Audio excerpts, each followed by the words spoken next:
I told my wife that's real, and she's like, no, it's not. Yeah, man. Back on the Rob Dibble Show, Ben Darnell in your afternoon drive. Thank you so much for keeping us on the air. And this man is one of our favorites. Oh, yeah. One of the friends of our show, Dallas Braden, former MLB pitcher, pitched a perfect game on Mother's Day. He is amazing. Also does the A's color analytical work out there in Oakland. Well, kind of Oakland, yeah. Well, I guess, where are you? Sacramento, Yeah. DB? How is Where are this you at working? right now? I am currently residing in the 916 near the 530. Both of those are Sacramento area codes. Oh, so man, we are close to my we heart. are in Sacramento. How has that been working as far as the no-named A's kind of running around the West Coast? Well, I think it's kind of tough if you're looking to, if you're searching a category, if you're searching, a column for names, and I mean that can be a little tricky. But as far as where we're set up, as far as what we have at our disposal, as far as what the players have at their disposal, I do think there's a lot of credit that needs to be given to the folks who have made that happen, and I mean a lot of the folks who work at the ballpark, a lot of folks who work behind the scenes in production. You guys know what it takes to just get a show up and running, whether that's from a broom closet or from a big league facility and anywhere in between.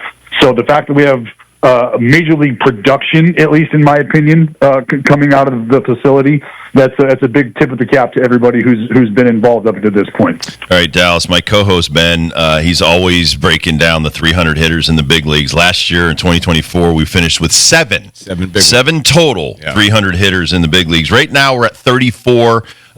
We've got, let me see, we've got 17 teams hitting below 245. All the different changes in Major League Baseball were supposed to make this game better offensively. Are the pitchers that good, or are these hitters just not good at all right now? Well, hitters are dumb. We can start with their approach. See ball, hit ball. It's something I always sort of laugh at.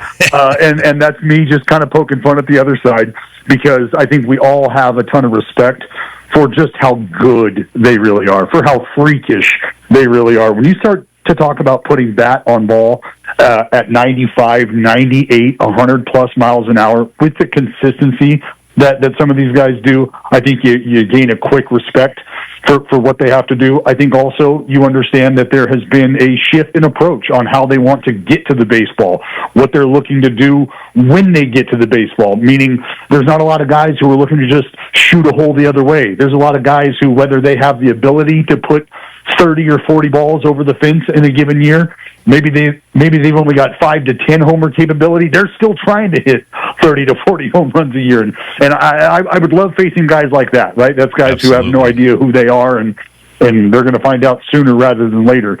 But I think the way that the game is trending now, to your tune of having, what'd you say, 35 guys, 34 guys? 34 hitting 300. Yeah. 34 hitting 300 or better at this point in time. I mean, maybe that starts to signify a little bit of a shift back to valuing putting the baseball in play. Something that I always find intriguing is when you start to talk about barrel rate, squaring up a baseball, putting the barrel on the baseball specifically. There's guys in our league, and a guy whose name comes up when we start talking about 400 conversations, right? Hitting 400 in Luis Arias, who just had a nasty collision. It sounds like he's going to be okay. That guy has the slowest swing in baseball. And that guy's ability to put the barrel on the baseball is better than anybody's. So think about that and what type of player he is. He's somebody who knows who he is. He's not trying to hit. He's not chasing Judge in his mind to try to keep pace with his power productivity. He knows that that's just not his game. So he has settled into who he is. The numbers reflect he has a pretty good idea of who he is when it comes to putting the bat on the ball. So I'd like to think that this day and age has us trending back to an exciting time in our game where we hit and run, we stole bases. I mean, I just watched a track meet break out in Milwaukee against us. That was not fun. So just watching the game sort of get back to the game it was when I was growing up watching it, the game that I was playing, Dibs, you and I both. So right.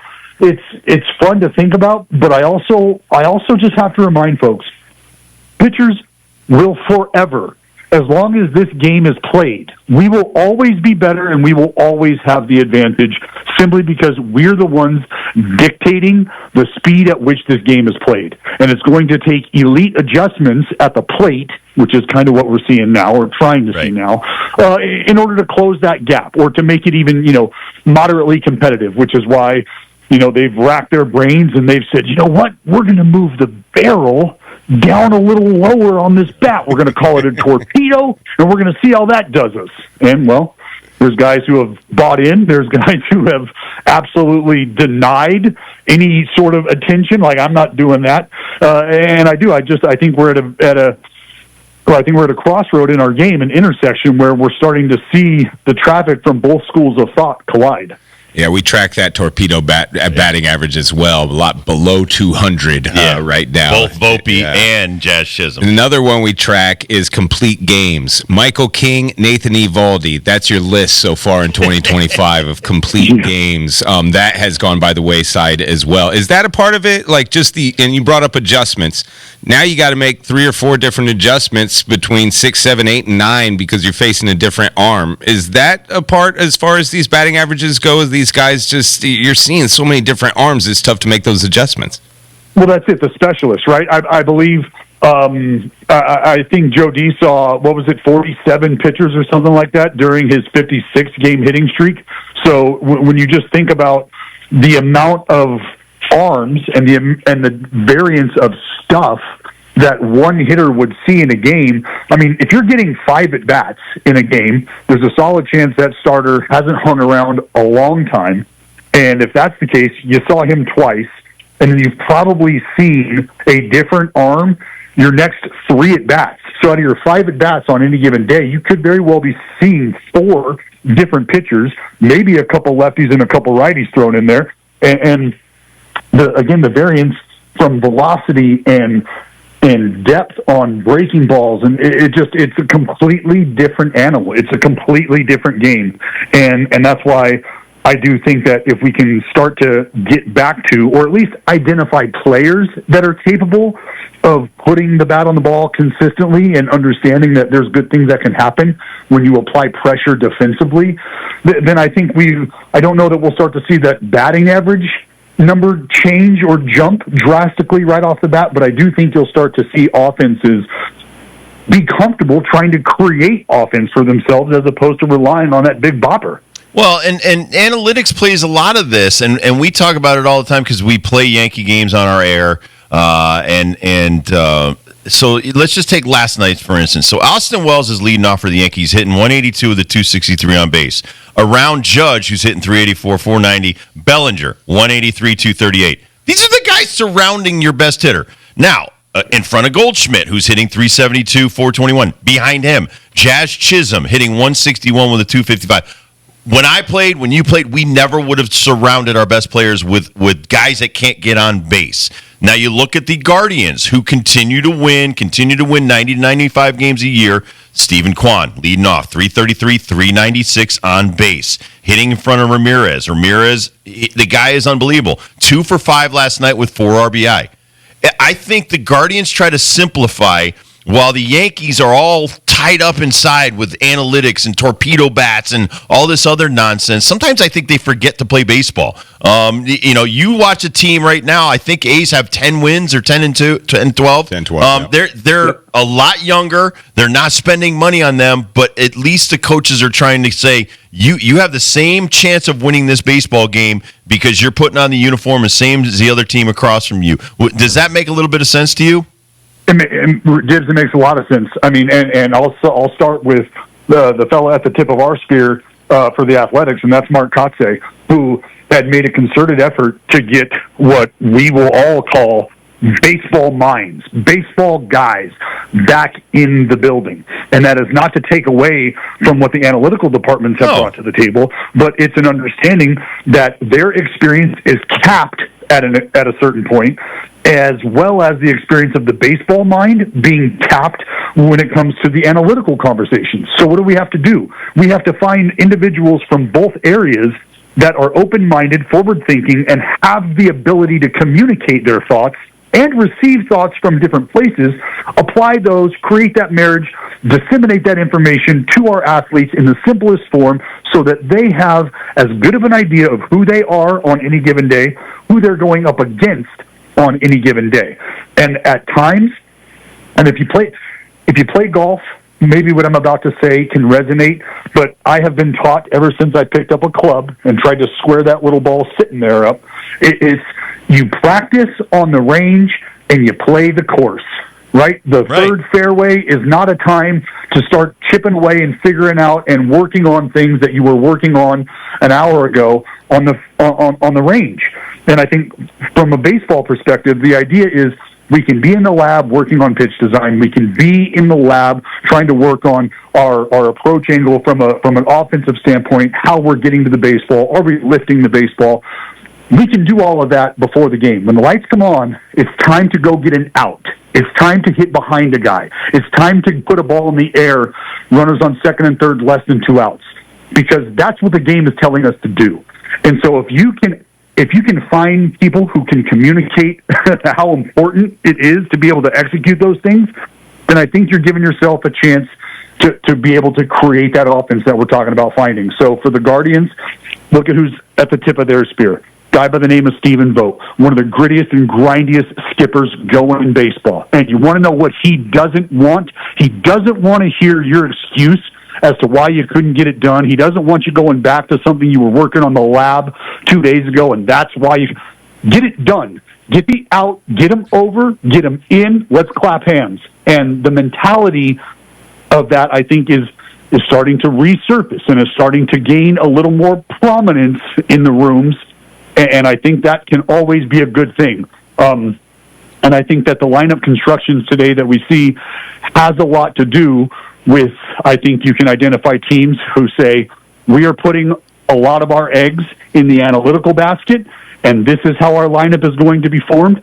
And then there's probably organizations who say, you know what, I appreciate all of those analytical eggs, but what I'm seeing right now and what I know is happening right now might fly in the face of that data, but give me another day, and I'll be able to take that quote-unquote small sample size of data and present that to the brain trust, and they'll go, wow, you were right.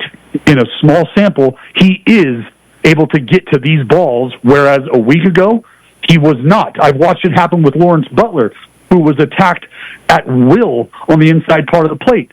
And then there were days, 3-4 days in a row, where I watched pitchers get frustrated because they continued to try to go in there, and Law Dog said, nay, my friend, the adjustment's been made. And that's a feel thing.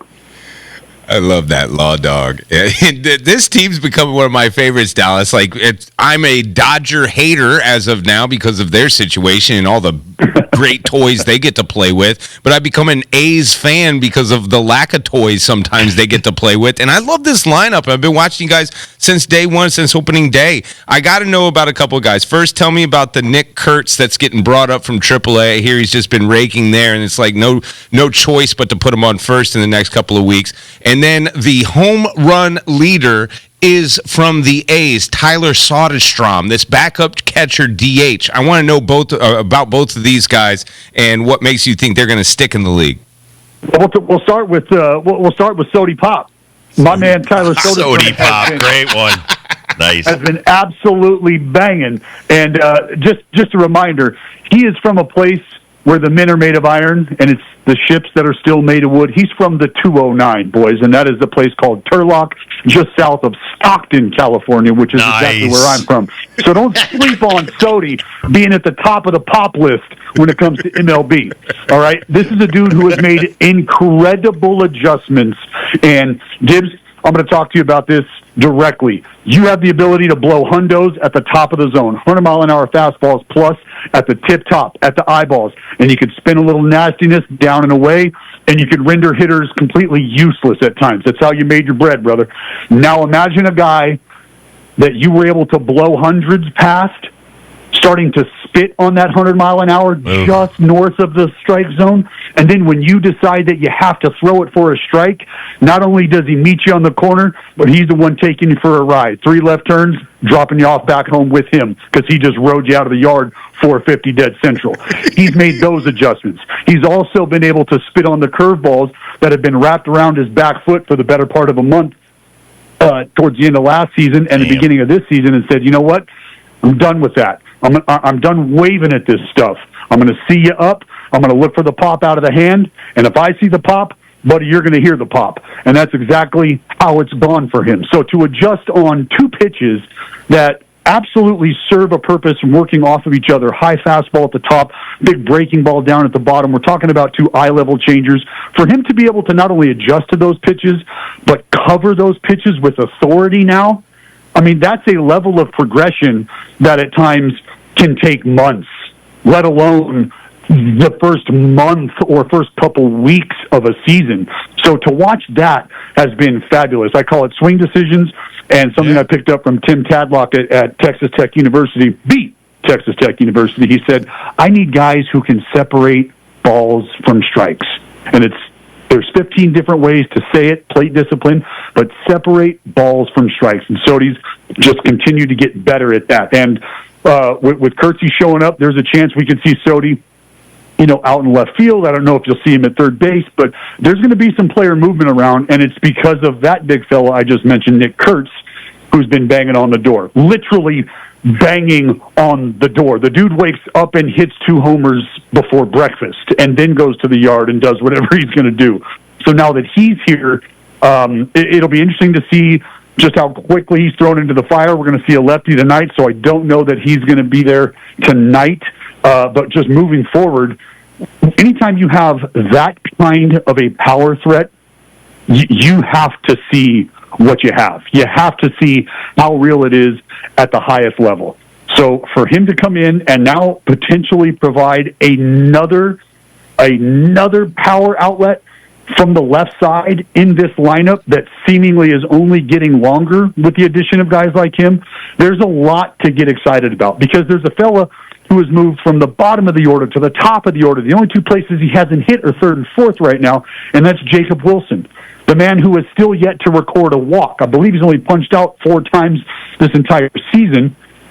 This dude, when you talk about putting the bat on the ball, he hasn't even seen a 3-ball count yet, boys. He's never gotten to 3-1, 3-0, 3. It's almost like Vlad Cakes, where I have the distinct badge of honor of being able to throw 4 baseballs that Vladimir Guerrero Sr. was like, I can't swing at that. They're not even close. And congratulations. That's tough to do. That's tough to do. Right, because he swung at everything. Yeah.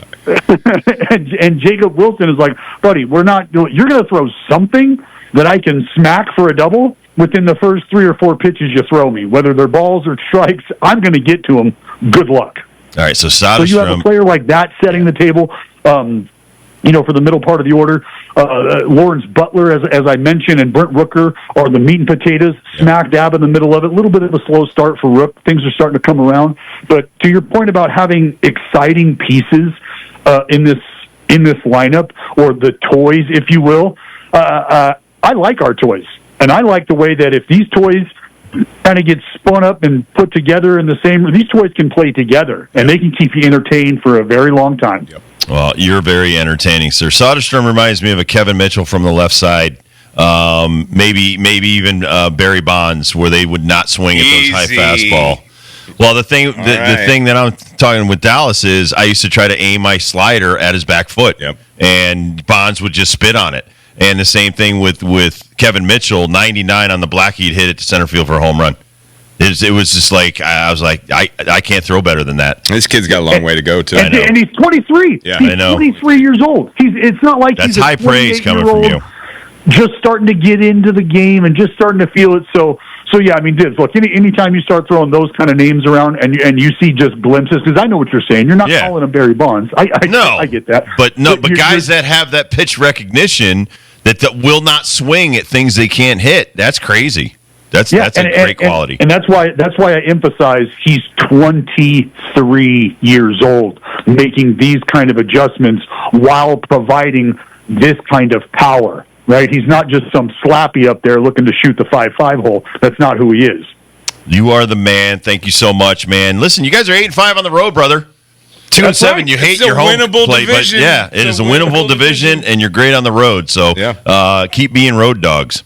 Well, hey, I like where the vibes are at, boys. Keep those vibes pumping out here to the West Coast, all right? All right. Definitely. You know I grew up an A's fan, man, so they're always going to be my team. Love you, man. Thank you, Dallas. Thanks, Dallas. All right, we'll see you, boys. Take it easy. Take care. Dallas Braden, everybody. We'll take a quick break, come back, do first dibs question of the day.